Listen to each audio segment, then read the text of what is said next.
नमस्कार, मैं सुमित तिवारी। द राष्ट्र नीति में आप सभी का बहुत बहुत स्वागत है। इस समय हम महाराष्ट्र में हैं। महाराष्ट्र में खास करके मुंबई में मौजूद हैं और आपको बता दूं कि 20 नवंबर को मुंबई में चुनाव होने वाला है। हम लगातार आपको चुनाव की खबरों को, जनता से बात करेंगे, जनता के मूड को आप तक पहुंचाएंगे कि इस बार महाराष्ट्र में किसकी सरकार बनते हुए दिखाई दे रही है। अब खबर आ रही है कि जो इंडी अलायंस है, इंडी अलायंस के हिस्सा है उद्धव ठाकरे।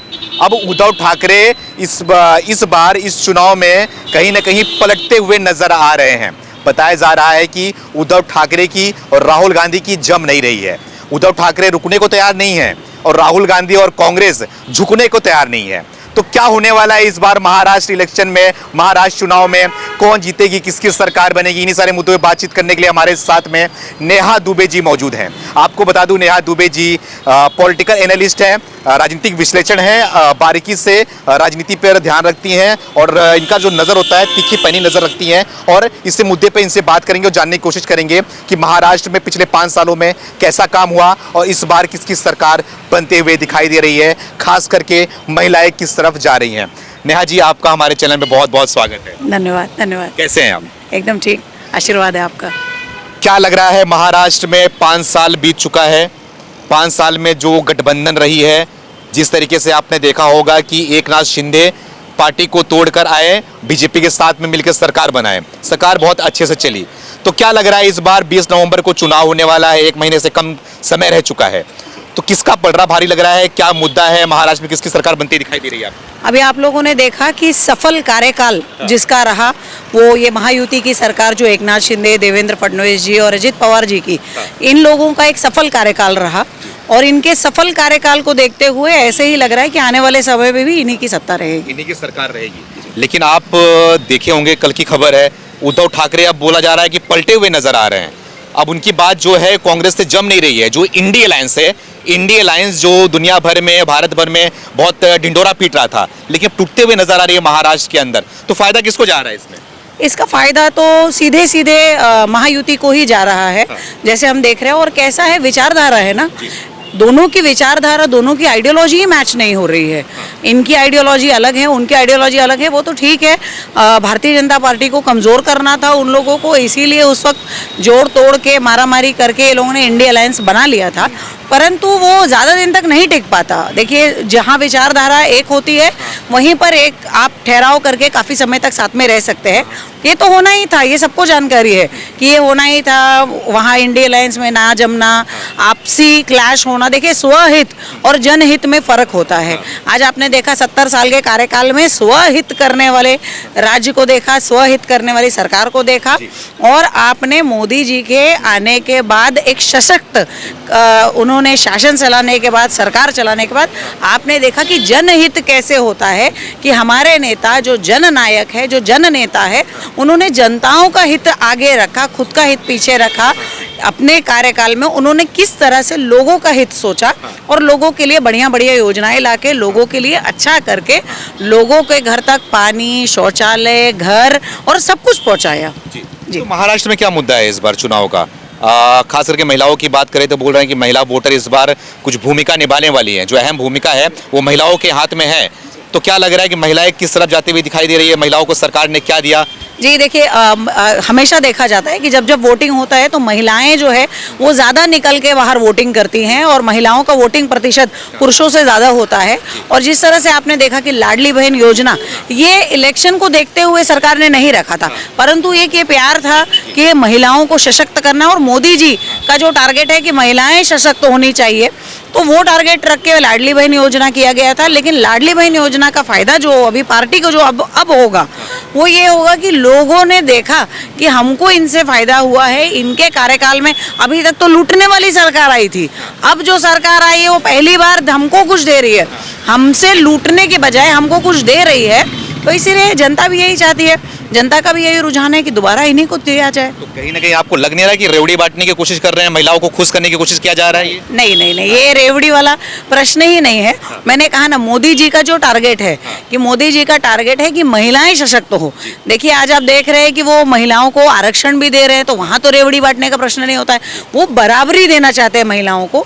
कैसा है, उनका ये सोचना है कि अगर महिला बराबर पे खड़ी हो जाए या महिला अगर सशक्त हो जाए तो हमारा देश बहुत प्रगति कर सकता है। अच्छा। और ये सत्य है। सकते हैं। तो 5 सालों में क्या लग रहा है कि ये ठीक है कि आपने बोला कि महिलाओं को कुछ दिया जा रहा है लाडली बहना योजना के तहत, और भी क्या काम हुए, कैसे काम हुए, क्या अहम मुद्दा होने वाला है महाराष्ट्र चुनाव को लेकर, और जो गठबंधन है, जो खास करके महायुति की बात कर रहे हो, वो महायुति दूसरी तरफ जो इंडिया अलायंस से उनसे कैसे लड़ेंगी, क्या अहम मुद्दा नजर आ रहा है आपको? देखिए डेवलपमेंट का मुद्दा जो है, अच्छा। जो कि ऑलरेडी मोदी जी जो है पूरे देश को आगे ले जा रहे हैं, डेवलपमेंट के हिसाब से ले जा रहे हैं। महाराष्ट्र में भी आप देखेंगे कोस्टल लाइन के बारे में किसी ने सोचा नहीं था जी। कि ये चीज होनी चाहिए, पर महाराष्ट्र में उस पर फोकस किया। आज आप देख रहे हैं हमारे पालघर में वाड़वर बंदर का जो विषय है, इंटरनेशनली अपना इंडिया और खास करके हमारे पालघर जिला के लिए तो एक गिफ्ट है ये इस सरकार के द्वारा कि हमारे यहाँ से इंटरनेशनल व्यापार होगा। क्योंकि आज जो भी हम प्रोडक्ट ले रहे थे वो थ्रू सिंगापुर पोर्ट पे जो आ रहा था, वहाँ से सब कुछ आ रहा था। आज वाड़वर बंदर पे सब आएगा तो इंटरनेशनली सारे कार्गो शिप्स जो है वो अपने वाड़वर में कदम उतरेंगे और यहाँ से फिर ऑल ओवर इंडिया वो ट्रांसपोर्ट होगा। तो इससे बिजनेस का ग्रोथ होगा और डेवलपमेंट, यही मुद्दा है। आज आप सड़कों का परिस्थिति देखिए, जो जिस तरह से काम हो रहा है, ब्रिजेस के काम हो रहे हैं, फ्लाईओवर का काम हो रहे हैं, रेलवे का काम मोदी सरकार ने करके दिखाया है। 24 घंटे के अंदर रेलवे बनाना, ब्रिजेस बनाना, तो ये सब काम मतलब इतना अच्छा काम करना ये पॉसिबल सिर्फ मोदी सरकार के हाथ में ही है। और इसीलिए ये सारे डेवलपमेंट को देखते हुए महाराष्ट्र की जनता भी महायुति की सरकार को ही चुनने वाली है। लेकिन अब घोटाले की बात भी करें, कांग्रेस प्रेस कॉन्फ्रेंस करके आरोप लगाया है कि सरकार जो बीजेपी के साथ में मिलकर सरकार चला रहे हैं यहाँ पे महाराष्ट्र में 10,000 करोड़ रुपए का घोटाला किया है सिर्फ मुंबई के अंदर। उसका जवाब कैसे दिया जाएगा, उससे कैसे लड़ेंगे, क्या इनके? अपने वो बोफर से, अपने 2G स्पेक्ट्रम से, अपने बाकी सारे घोटालों से पहले वो बाहर निकले। और आरोप लगाना बहुत आसान है, उसे सिद्ध करना बहुत मुश्किल है। मैं कहती हूँ आप आरोप क्यों लगा रहे हैं, आप पहले सिद्ध करिए ना, कोर्ट जाइए, आपके पास कोर्ट का रास्ता है, आप कोर्ट जाइए, उसको सिद्ध करिए, तब आप मीडिया में बोलिए। आप खाली बोलने से कुछ नहीं होगा। मेरा सिर्फ ये कहना है, पप्पूगिरी मत करिए, अरे उसे सिद्ध करके दिखाइए आप। पप्पूगिरी मतलब समझा नहीं, क्या पप्पूगिरी कौन कर रहा है? मतलब आप सिर्फ ब्लफ मत करिए, आप उसे सिद्ध करके दिखाइए ना। मतलब छोटे बच्चे की तरह, बाल बुद्धि की तरह, ये आप सिर्फ बोल बोल के अपना टाइम जाया ना करें। आप कोर्ट जाइए, कोर्ट जाके उसे सिद्ध करिए कि जो भी घोटाला हुआ है। अगर आपके पास प्रूफ है तो आप सिद्ध कर पाएंगे, अगर आपके पास एविडेंस नहीं है तो आप कुछ नहीं सिद्ध कर पाएंगे। अभी जिस तरीके से 2 राज्यों में चुनाव हुआ, एक हुआ जम्मू कश्मीर में और एक हुआ हरियाणा में। जम्मू कश्मीर में तो बीजेपी हार गई, वहां पर जो इंडिया अलायंस है उन्होंने मिलकर वहां पर सरकार बनाया, और हरियाणा में इन्होंने क्लीन स्वीप किया, वहां पे सरकार में आ गई। तो वही लग रहा है कि महाराष्ट्र में भी होने वाला है। और उसके बाद क्या लग रहा है कि जो जिस तरीके से ईवीएम पे ये आरोप लगा रहे हैं कि ईवीएम के दम पे बीजेपी सरकार बना रही है, मोदी जी जीत के आ रहे हैं, तो क्या वही ईवीएम महाराष्ट्र में भी भूमिका निभाने वाली है? क्यों वो उस ईवीएम ने जम्मू कश्मीर में क्यों नहीं भूमिका निभाई, ये तो मेरा प्रश्न। जो लोग ईवीएम को दोषी ठहरा रहे तो क्यों जम्मू कश्मीर में निभाया? जम्मू कश्मीर का कैसा था कि अभी तक वहाँ पे जम्मू कश्मीर की परिस्थिति बहुत खराब थी। आज 370 के बाद वहाँ पे तो पहली बार फ्रीडम का एहसास हुआ है लोगों को। कोई बात नहीं, देखिए राजनीति है, सत्ता आती है जाती है, कोई बात नहीं, कोई ये नहीं है। रही बात महाराष्ट्र की, तो हमको पूरी गारंटी है कि महाराष्ट्र में महायुति की सरकार है और मेरी दिली इच्छा है कि आने वाले समय में हमारे देवेंद्र फडणवीस जी महाराष्ट्र के मुख्यमंत्री बने। आपकी इच्छा है? ये मेरी इच्छा है पर्सनल। लेकिन एकनाथ शिंदे को तो चेहरा सामने किया गया है, वो बोल रहे हैं कि बहुत बढ़िया से अच्छे तरीके से सरकार चलाया उन्होंने। वो जनता की इच्छा है, मेरी इच्छा है देवेंद्र जी है जी, मेरी पर्सनल इच्छा जी। और आपसे अगला सवाल ये है मेरा कि क्या लग रहा है महाराष्ट्र के अंदर पिछले कुछ महीनों से जो हलचल रही है वो मराठा आरक्षण को लेकर रही थी। अब महाराष्ट्र आरक्षण को जो लीड कर रहे थे, अब वो पता चल रहा है कि अब वो इंडिया अलायंस में या फिर कांग्रेस में कहीं पे जाने की कोशिश कर रहे हैं। तो मराठा क्या इसमें अहम भूमिका निभाने वाले हैं? क्या मराठा के दम पे इस बार सरकार बनती है या बिगड़ती हुई दिखाई दे रही है आपको? नहीं, ऐसा कुछ नहीं है। अब पहले एक जमाना था कि जब वोटर्स को समझता नहीं था, अब वोटर भली बाती जानते हैं कि किस तरह से आप जरांगे जी का नाम ले रहे हैं, वो किस तरह से वो कांग्रेस की तरफ उनका झुकाव बढ़ रहा है। तो सबको समझ में आ रहा है कि ये जो पूरा स्टंट जो किया गया था वो एक पेड स्टंट था, तो वो सब चीज़ से भी जनता भी जानती है कि ये सब एक पेड स्टंट है और जनता को बराबर पता है कि हमारा हित कौन सी पार्टी कर सकती है और जनहित ना करके स्वयं का हित कौन सी पार्टी कर सकती है, ये जनता बराबर जानती है। अब आपसे सवाल मैं पूछूंगा, जहाँ पे हम खड़े हैं ये है वसई विरार पालघर। पालघर जिले में आपने देखा था कि उद्धव ठाकरे की सरकार में साधुओं के साथ में हत्याकांड किया गया था, बहुत ही मामला दर्जनीय मामला था।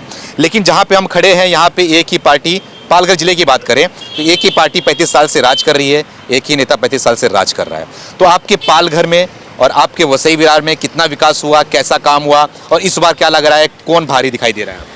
पालघर जिला में ये पार्टी अभी नहीं फैली है। ये पार्टी पहले बता दूं खाली वसई तालुका में है, इन 3 सीटों पर है। वो भी क्यों? क्योंकि कॉरपोरेशन में इनका ध्यान है और इसीलिए ये सिर्फ इसीलिए हुआ था कि अभी तक किसी बड़ी पार्टी ने जो इनके संरक्षण, इन लोगों को जिनका संरक्षण था, उस पार्टी ने आज तक वसई तालुका पे कभी ध्यान नहीं दिया था, इसीलिए ये बात था। और हर बार क्या होता था कि भारतीय जनता पार्टी और शिवसेना युति में ये सीट शिवसेना को छोड़ती थी और शिवसेना के जो भी उम्मीदवार का उनका जो भी सांठगांठ रहा हो यहाँ के सत्ताधारियों से, जिसकी वजह से शिवसेना ये सीट कभी नहीं आ पाई। लेकिन अब जो परिस्थिति है, भारतीय जनता पार्टी अपनी स्वयं का वो कैंडिडेट उतार रही है। बाकी लग रहा है ऐसा कि परिवर्तन यहाँ पर होगा और परिवर्तन होना भी चाहिए, क्योंकि जिस तरह से यहाँ पे डुबाया गया है, भले आज हम वसई विरार महानगर पालिका क्षेत्र में है, परंतु यहाँ के जनता की जो परिस्थिति है वो ग्राम पंचायत से निचले लेवल की है। हाँ, यहाँ की जो जनता रहती है उनकी परिस्थिति बहुत खराब है, कोई सुविधा नहीं है इनके पास। बारिश के समय में इनके घरों में गटर का पानी इनके घरों में 10-10 दिन तक घुसा रहता है। गटर का पानी घर से बाहर नहीं निकलता है, नालियों से, टॉयलेट की नालियों से पानी लोगों के घर में आ जाता है। ग्राउंड फ्लोर के घर की तो हालत और ख़राब रहती है। 10-10 दिन तक ये परिस्थिति बारिश के समय पे रहता है और बाकी अन्य समय पे महानगर पालिका का पानी नहीं आता है। और इसका सारा कारण ये जो है, इसका मैं कहूँगी कि यहाँ के जो सत्ताधारी है, वसई तालुका के जो सत्ताधारी है, बहुजन विकास आघाड़ी, उनके वजह से है। क्योंकि इन्होंने इलीगल कंस्ट्रक्शन को जो संरक्षण दिया है, क्यों संरक्षण दिया है? क्योंकि इलीगल कंस्ट्रक्शन करने वाले 99% इन्हीं के लोग हैं, इन्हीं के पार्टी के नगर सेवक है, इन्हीं के पार्टी के कार्यकर्ता है जो ये इलीगल कंस्ट्रक्शन कर रहे हैं। अगर मैं ज़्यादा लंबा नहीं जाऊं तो मैं यहाँ पे अगर आपको दिखा दूं तो ये 41 बिल्डिंग का जो विषय है, यहाँ पर 41 बिल्डिंग जो है सन 2009 में बनना चालू हुई, जब राजू पाटिल यहाँ के वसई विरार महानगर पालिका के महापौर थे। और वो महापौर होने के नाते उनके कार्यकाल में ये 41 बिल्डिंग का विषय बना। 41 बिल्डिंग के अंदर रहने वाले हजारों परिवार, जिसमें मैं हजारों वोटर्स भी कहूँगी क्योंकि वो लोग यहाँ के मतदार भी है, हजारों वोटर्स भी बेघर हो रहे हैं। आज ये लोगों की परिस्थिति ऐसी है कि 15 साल से यहाँ पे रहने के बावजूद इन लोगों का बिल्डिंग तोड़ा जा रहा है माननीय हाईकोर्ट के आदेश से। और ये लोग सुप्रीम कोर्ट गए थे, जहाँ 2 बेंच के जज ने ऑर्डर दिया है कि ये बिल्डिंग को तोड़ा जाए क्योंकि ये सरकारी आरक्षित जमीन पर बना है।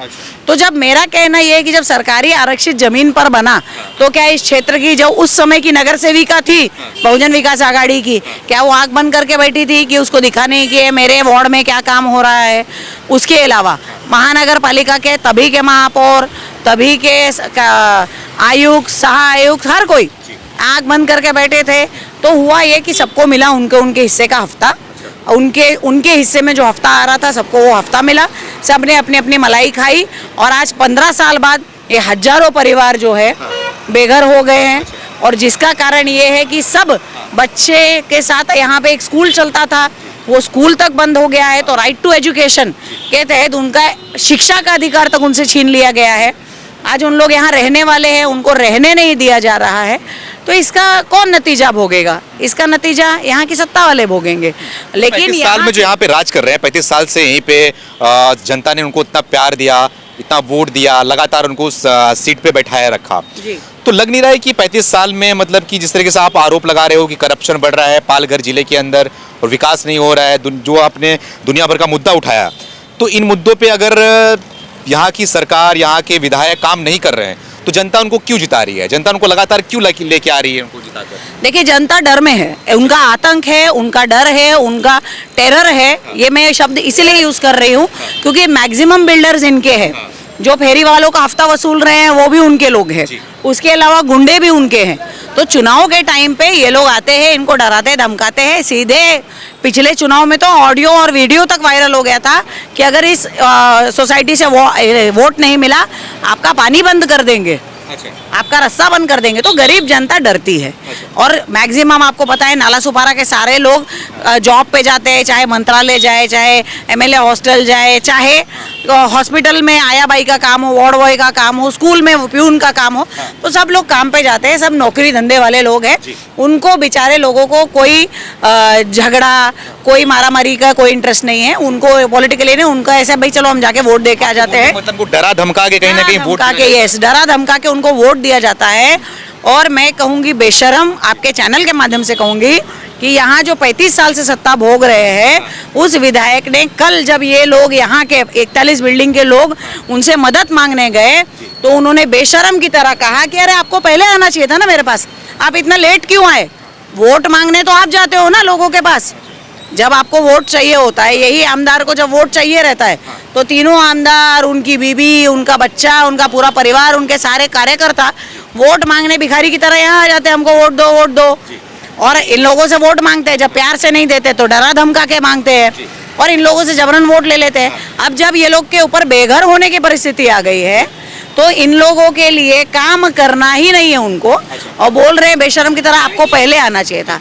एक आमदार का काम क्या है, एक विधायक का इसमें रोल क्या है कि अगर जैसे देखिए ये सेम चीज प्रताप सरनाईक जी के कॉन्स्टिट्यूएंसी में भी, असेंबली में भी हुआ था।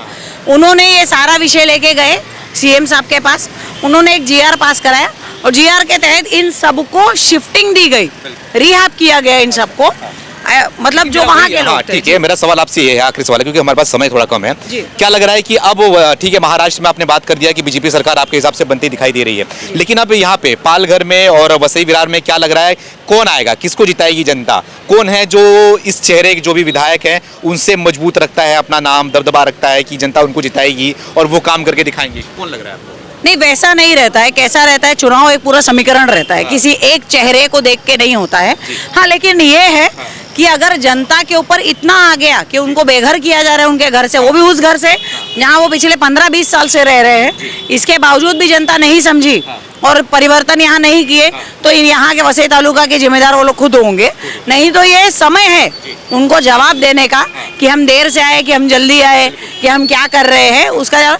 और मेरा सिर्फ यही कहना है कि यहाँ के जो भी, चाहे आमदार हो, चाहे आमदारकी के उम्मीदवार हो, चाहे वो भारतीय जनता पार्टी के हो, चाहे किसी भी पार्टी के हो, उसने ये सारे 41 बिल्डिंग वालों का विषय लेके, अभी भी डीसीएम हमारे हैं, उनके पास जाना चाहिए, उनको विषय दिलाना चाहिए। एटलीस्ट इन लोगों को बेघर मत करो, मेरा कहना है इन लोगों को आप रिहैबिलिटेट करो, क्योंकि कैसा है, उनको शिफ्टिंग दे दीजिए आप कहीं पे। और साथ में इन लोगों की भी गलती है, इन्होंने जब केस किया तो इनका ये था कि आप हमको बेघर मत करो, हम इतने साल से रह रहे हैं। अरे आपको इमीडिएटली आपके बिल्डर पे केस करना चाहिए था, उस समय के आयुक्त पे, महापौर पे, नगर सेवक पे, सब पे केस करना चाहिए था कि आप सब जिम्मेदार हैं, हम तो गरीब है, हमारा लायकियत नहीं है लीगल बिल्डिंग में फ्लैट खरीदने का, इसलिए लोग लोड बेरिंग में खरीद रहे हैं। तो वो सारा विषय लेके इन लोगों को ने भी वैसा केस करना चाहिए था, और अभी भी देर नहीं हुई है। 2 बेंच के जज ने आदेश किया है बेघर करने का, चाहे तो 5 बेंच के जज के पास भी ये लोग आगे सुप्रीम कोर्ट जा सकते हैं। इस मुद्दे पे, इस पे कभी बैठ के हम विस्तार में बात करेंगे, थोड़ा समय कम है ना। तो आपका बहुत बहुत धन्यवाद हमारे चैनल पे आने के लिए और बातचीत करने के लिए, फिर आपके पास हम आएंगे। इसके साथ ही थोड़ा हम जनता से ये बात करते हैं, उनसे भी जानने की कोशिश करते हैं। भाई साहब, वोट नहीं करते हो क्या? बात तो आपसे करूंगा मैं। क्या नाम है आपका? नहीं, मेरे से नहीं करोगे बात? हाँ, क्या नाम है आपका? विनोद यादव। विनोद यादव, क्या करते हो? मैं जॉब करता हूँ। जॉब करते हो, यहीं के रहने वाले हो? हाँ, यहीं। वोट करते हो? हाँ, वोट करता क्या लग रहा है इस बार किसकी सरकार दिखाई दे रही है, बीजेपी या फिर कौन लग रहा है आपको? हूँ। जो भी है सब सही हाँ? है, जो भी है सब सही है। जो भी है सब सही है, कुछ सोचते नहीं हो? अभी क्या बोल सकते हैं उसके लिए। हाँ? जी भाई साहब, क्या नाम है आपका? तिलकराज मिश्रा।